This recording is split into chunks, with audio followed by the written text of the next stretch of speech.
morning, everyone. Thank you all for being here today.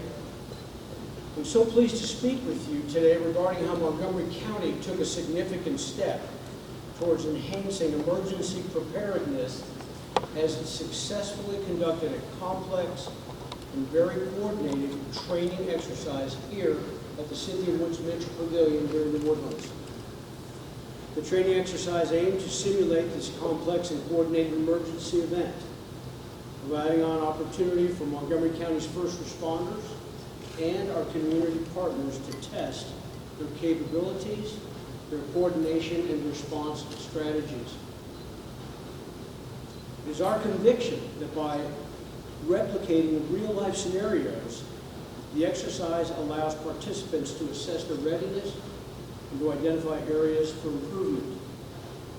I want to give a huge thank you to all of our federal, state, and local first responders from all disciplines who worked for literally months to prepare this event. By completing a realistic training scenario emphasizing the importance of collaboration and readiness in time of crisis, we are now better off and prepared to work together in the future. At this time, I would like to turn the podium over to my good friend and Sheriff of Montgomery County, Sheriff Henderson. Sheriff Henderson. Thank you, Judge. I'm honored to be sharing this podium with such an outstanding group of public servants, and it's my pleasure to speak with you today about this exercise. Over the last several months, first responders from all disciplines have been working together to develop this robust training. It's an exercise that's really to test our capabilities when the seconds count. The importance of realistic training can't be overstated. By simulating complex emergency situations, first responders and community partners can refine their skills, enhance decision-making abilities, and strengthen their collaboration for real-world expertise. The complex coordinated training exercise, which simulated a large-scale active shooter situation, was closely monitored by subject matter expert evaluators who provided valuable feedback and insights to enhance our emergency response capabilities. Lessons learned from this exercise will be used to refine emergency plans, strengthen tactics, identify training needs, and fortify coordination efforts among all participating entities. The state of Texas and Montgomery County recognize the massive importance of preparedness and cooperation.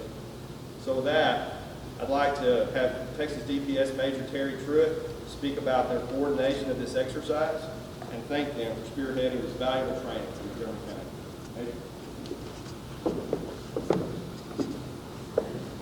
Thank you, Sheriff. And thank you for being here to help us to connect with the members of the communities we serve. The initial planning for these mock coordinated terrorist attacks started between DPS and FBI and grew into the large operation that occurred yesterday. This was a collaboration in the truest sense of the word. In a demonstration of their dedication, members of our local, state, and federal partnering agencies filled the room during our several planning meetings. Each agency offered useful insights and helped make this event a success. The extensive planning was made possible by open dialogue built off of mutual respect and appreciation for the roles we each perform. I can say without question that we are better prepared today to address an active shooter event. The resources available to address an attack, the talented professionals prepared to respond to it, and the equipment and technology that can be deployed inspire confidence in me as a leader. And I certainly hope it increases the public's confidence in us. In this scenario, we, along with other essential cogs in public safety, examined our protocols and procedures to determine how we could better respond to such a horrifying event to stop the killing, stop the dying, evacuate the casualties, and preserve the crime scene so justice can be served. As leaders, our roles are to identify training gaps before they become problems and find ways to fix them. Yesterday and this morning, we did just that and showed the community we serve that our level of tactical readiness in its many forms and our ability to respond swiftly, deliberately, and with unbridled professionalism will always be something we strive to improve. Thank you to all the many partners who helped make this a success, the leaders here with me today are just a small representation of the total force used to put this scenario together. Now I'd like to introduce the acting special agent in charge of the Houston field office, David Martinez.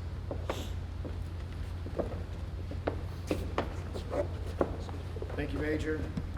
Good morning. My name is David Martinez. I'm the acting special agent in charge of the FBI field office here in Houston. I'd like to take a moment to recognize the victims, families, and friends of the attack on the community in Lewiston, Maine, for a moment. Our hearts are with the people of Lewiston and our country in the mourning of the victim of Wednesday's shootings. But it serves as a tragic reminder why these trainings are so unfortunately necessary. The training exercise we just went through was a year in the making. It involved meticulous planning of very realistic scenarios with dozens of first responders, our local hospital partners, victim services, and more than 200 community volunteers. The point of these drills is to ensure we can learn from our mistakes today so that we can save lives tomorrow. This is a statewide exercise which included FBI field offices in San Antonio, Dallas, El Paso, and here in Houston, and their respective law enforcement and civilian partners.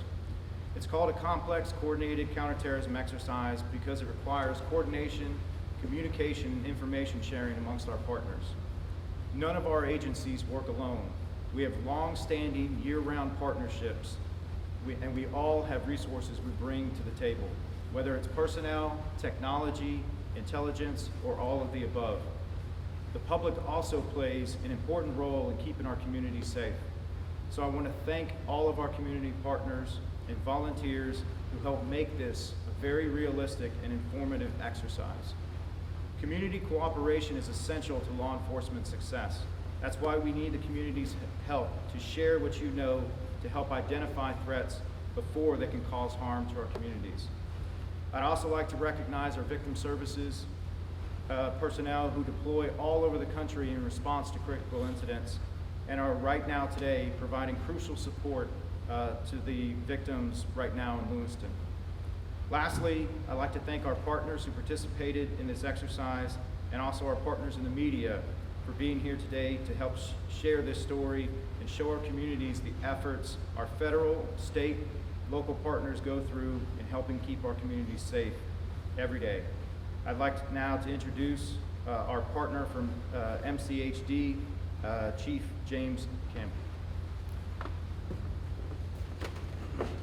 Good morning. I'm James Campbell. I'm the Chief of EMS for the Montgomery County Hospital District.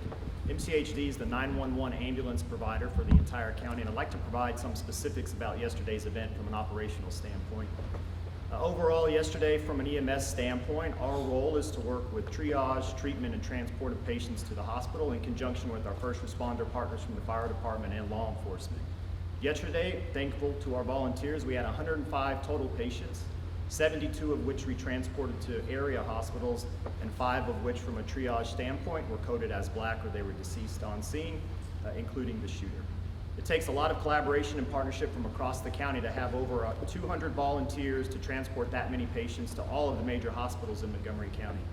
Operationally, our goal as department heads is to put ourselves and our crews under a little bit of pressure so they can have this situation feel as close to real life as possible. And I can proudly say that all of our crews yesterday felt the stress. I could see all of them sweating. They took this very seriously. They were very professional. I think most humbling as all is we were sitting at lunch yesterday going through the drill, and I think everybody felt proud of what they did, but every organization, law enforcement, fire, and EMS, they were dwelling on what could we have done better? What could we have done better? How can we be better prepared for next time? So we're eager to get the results of what we did well as a group in the county, and then more importantly, where we can improve so that we can be better prepared for something in the event of if this was in real life. And then to our hospital partners, when we're transporting that many patients to all the area hospitals, our hospitals want to make sure that they're prepared to receive an influx of patients. So for all the major systems in the county, our hospital partners did well receiving those patients, and we look forward to the opportunity to continue these drills in the future. Big thanks to Cynthia Woods Pavilion for giving us the opportunity to use a venue of this size. It really helps us simulate much more than you can in a classroom, and it gives us the opportunity to train as close to real life as possible. Thank you. This time we're going to take some questions from the media. If you have any questions, please just state your question and who it would be directed to.